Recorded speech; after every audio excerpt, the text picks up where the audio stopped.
everyone and welcome to CombineCS the extra step. Dear learners, ये video मैं अभी इसलिए बना रही हूँ बिकॉज एक बहुत इंपॉर्टेंट न्यूज रिलीज हुआ है।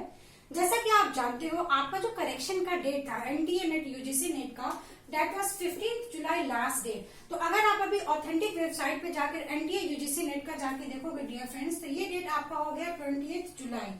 तो अगर ऐसे लर्नर्स हैं जिन्होंने बाय मिस्टेक अभी तक करेक्शन नहीं किया, तो ये उनके लिए गुड न्यूज है कि आप जाकर जरूर अपने पर्टिकुलर्स को एक बार चेक कर ले कि वेदर आपका नाम, आपका फोटो, आपका जो भी एड्रेस है वो करेक्ट है या नहीं है। एंड द मोस्ट इम्पॉर्टेंट, जो न्यू सेंटर्स इंट्रोड्यूस हुए हैं, तो अगर आपका एरिया रेड जोन में है तो आप उसमें जाकर अपने सेंटर्स को भी चेंज कर सकते हैं। तो ये छोटा सा इन्फॉर्मेशन था, बट ये बहुत ही इंपॉर्टेंट न्यूज है, तो आप इसको हल्के में ना लें और अपने पर्टिकुलर्स को आज ही जाकर चेंज करें। तो विद दिस वर्ड्स आज का वीडियो मैं यहाँ पे ही एंड अप करूंगी और साथ में ये भी बताना चाहूंगी dear friends, CombineCS the extra step channel is basically for NTA UGC NET and JRF aspirants जो कंप्यूटर साइंस से फॉर्म्स को फिलअप किए हैं। तो अगर आप मेरे वीडियो को फर्स्ट टाइम देख रहे हैं तो मैं आपसे रिक्वेस्ट करूंगी आप हमारे चैनल को सब्सक्राइब जरूर करें, because already we have covered artificial intelligence, software engineering और हमने बहुत सारे लेटेस्ट ईयर्स के क्वेश्चंस को भी सॉल्व किया है।